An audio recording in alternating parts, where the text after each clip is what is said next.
और दुनिया के बड़े आतंकी हमलों में शुमार रहा जो 15 साल पहले मुंबई में हुआ ये आतंकी हमला, जिसे हम 26/11 के नाम से जानते हैं।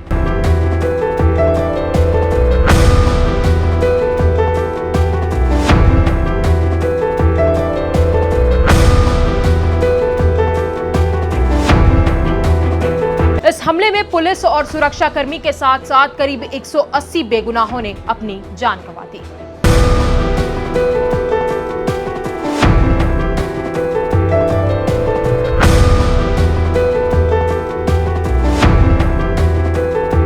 इस पूरे हमले में कई आतंकी मारे गए, लेकिन उनमें से एक आतंकी अजमल आमिर कसाब जिंदा पकड़ा गया।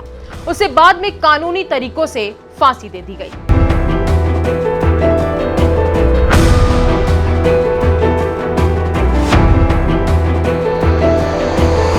नमस्कार, मेरा नाम है गजल शर्मा और आप देख रहे हैं खबर विभाग। तो आज हम इस पूरी घटना की बात इसलिए कर रहे हैं क्योंकि इस घटना को 15 साल हो चुके हैं।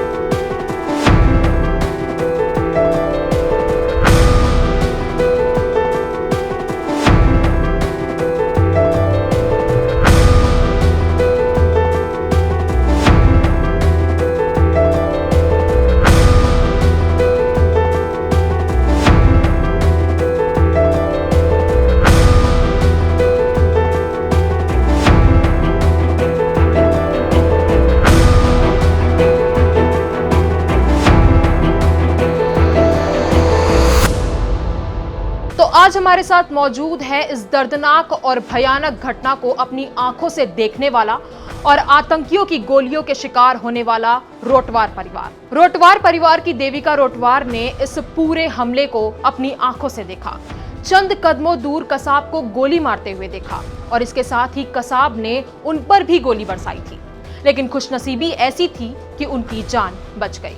वहीं बाद में कसाब को फांसी के फंदे तक पहुंचाने और उसे उसके किए की सजा दिलाने में देविका ने अहम भूमिका निभाई।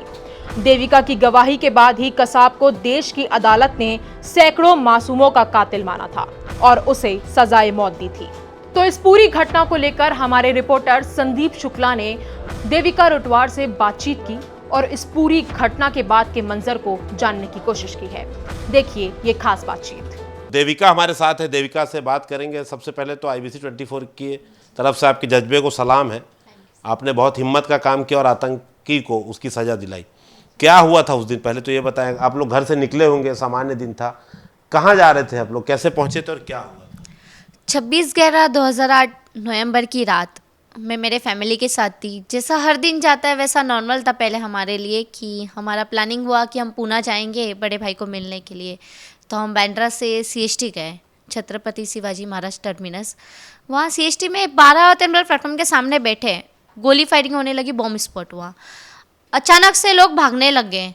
हमें समझ में नहीं आ रहा था कि आखिर क्या हो रहा है वहाँ पर। मैं हर एक की लाशें देखती वहाँ, किसी को सर पे गोली लग रही है तो किसी को पैर पे लग रही है। मैं भी भागने की कोशिश करती हूँ मेरे पापा के साथ, तो एक गोली आके मेरे राइट पैर में लग जाती है। मैं गिर जाती हूँ, बेहोश हो जाती हूँ। गोली लगने के बाद, गोली लगने के पहले मैं वहाँ एक शख्स को देखती हूँ जिसके हाथ में बड़ी सी गन है और वो अंधाधुंध गोली फायरिंग कर रहा है। ऐसा लग रहा है हम लोगों को मार के उसे खुशी मिल रही है। मुझे पता नहीं चल रहा था कि आखिर यहाँ क्या हो रहा है। तब मेरी उम्र 9 साल 11 महीने की थी। मेरे लिए वो समझना तभी बहुत मुश्किल था। कितनी सारी पब्लिकें थी, लोग ऐसे ही भाग रहे थे और कसम अंधाधुंध गोली फायरिंग कर रहा था। ऐसा लगा था हम सब उसके दुश्मन हैं, मतलब हमें मार के उसे खुशी मिल रही है। पापा तो मेरे साथ ही थे और पापा ने तो वहाँ दोनों आतंकवादी को देखा था और मैंने कसाब को देखी थी। तो आपसे अप्रोच कब किया गया गवाही को लेकर, या आप लोगों ने सोचा या पुलिस ने अप्रोच किया, क्या हुआ था दर्शकों को बताएं? जब मुझे गवाही के लिए बोला गया, मुझे ऑफिसर से कांटेक्ट किए गए थे। बोले थे कि हमने स्टेटमेंट दिया था कि हमें गोली लगी है। फिर पूछा गया था हमसे कि आपने आतंकवादी को देखा है क्या? तो हमने बोला हाँ हमने देखा है। तो बोले आप कोर्ट में आने के लिए गवाही देने के लिए तैयार है? तो हमने बोला हम रेडी है, हम ज़रूर आना चाहते हैं कोर्ट में और ऐसा आतंकवादी को सज़ा दिलाना चाहते हैं। तो मैं और मेरे पापा 10 जून को 2009 को कोर्ट रूम में गए थे और हमारे सामने 3 आतंकवादी रखा था। उसमें से मुझे कसाब को पहचाना था।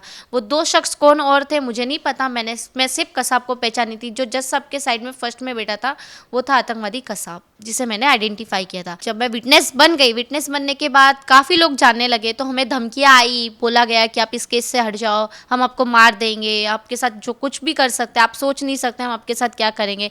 काफ़ी रिश्तेदारों ने पीछा छोड़ा दिया था हमसे। जब विटनेस बन गए थे हम, तो वो लोगों ने हमारा साथ छोड़ दिया था। उन्हें डर लगा कि हम क्यों मरे इनके साथ, अगर ये मरे तो इन्हें मरने दीजिए, हम क्यों मरे। सबको अपनी जान प्यारी थी। तो सरकारों ने भी, तमाम राज्य सरकार, केंद्र सरकार ने वादा किया होगा इलाज का खर्चा या मुआवजा या घर की ऐसी कोई बात, नौकरी की बात, कुछ वादे किए थे आप लोगों से, और वो वादे पूरे हुए कि नहीं? सरकार से तो काफ़ी वादे आए मुझे, रहने का, घर का आपका व्यवस्था करेंगे, पढ़ाई लिखाई में हम आपके साथ देंगे। तो ये सिर्फ बड़ी बड़ी बातें तो बहुत हुई है, कुछ चैनलों में हुई है तो कुछ बिना चैनलों में हुई है। जो भारत सरकार से मुझे वादा किया गया था हम आपका रहने का, घर का करेंगे, वो अब तक मुझे नहीं मिली गई है भारत सरकार से। और आज तक मैं सरकार से लड़ रही हूँ, मैंने कोर्ट में पिटीशन फाइल भी किया गया है घर के लिए, बट अब तक कुछ उसका नतीजा नहीं आया। जब हम कोर्ट में गए 10 जून को, कोर्ट देने के बाद में बाजार में व्यापारी लोग सब हट गए, बोले नहीं आप बाजार मत आओ, आपके पीछे आतंकवादी आया जाएगा तो देखेगा तो हम लोग बाजार में लफड़ा हो जाएगा, फायरिंग होगा। तो वो सब बाजार में व्यापारी लोग ना बोलते, अब तो हम घर बैठे रहते, चौपट हो गए, धंधा बिजनेस खत्म हो गया हमारा। आज भी खत्म ही, आज घर पे ही बैठे हम लोग, चुप डरते हैं व्यापारी लोग। आज भी डर रहे हैं? आज भी डरते, क्यों कभी आतंकवादी आ गए तो आज भी हाँ। तो अच्छा, लोग जो है डरते हैं गवाही देने से, आप लोग आज भी मजबूत खड़े हैं, गवाही देने के बाद भी लड़ रहे हैं स्थितियों से? हाँ, डरता हम लोग कहीं नहीं है। भले दाऊद हो, भले कोई भी भाई हो, भले पाकिस्तान के आतंकवादी हो, उससे सामने खड़ा करना तो हम लोग तैयार है, बाप बेटी वो जिंदा हम लोग सामने, ये बात है हमारी। देखिए, सरकारों को ये सोचना चाहिए, सोचने का विषय है, और उम्मीद करते हैं कानों तक ये बात जाएगी। एक परिवार है जो आतंक के खिलाफ 2008 से आज तक खड़ा हुआ है, गवाही दिए हैं, आज भी इनका रोजगार जो है प्रभावित हो रहा है आतंकियों के डर से। रतन टाटा मदद कर रहे हैं, लोग मदद कर रहे हैं, मदद नहीं कर रही है तो वो है सरकार। उम्मीद करते हैं आँख खोलने वाली हमने रिपोर्ट दिखाई है, केंद्र हो चाहे महाराष्ट्र की राज्य शासन परिवार की पीड़ा समझेगी, जिसने आतंकी को फंदे तक पहुंचाया, और इनका जो अधिकार था, जो खुद सरकारों ने वादा किया था, वो पूरा होगा। तो आज इस घटना को 15 साल हो चुके हैं और इस घटना को भूल पाना नामुमकिन सा है, क्योंकि इस घटना ने पूरे देश को झकझोर कर रख दिया था। और इस घटना में शहीद हुए सभी जवानों को खबर बेबाक का सलाम है। ये वीडियो आपको कैसा लगा हमें कमेंट कर जरूर बताइए और देखते रहिए खबर बेबाक।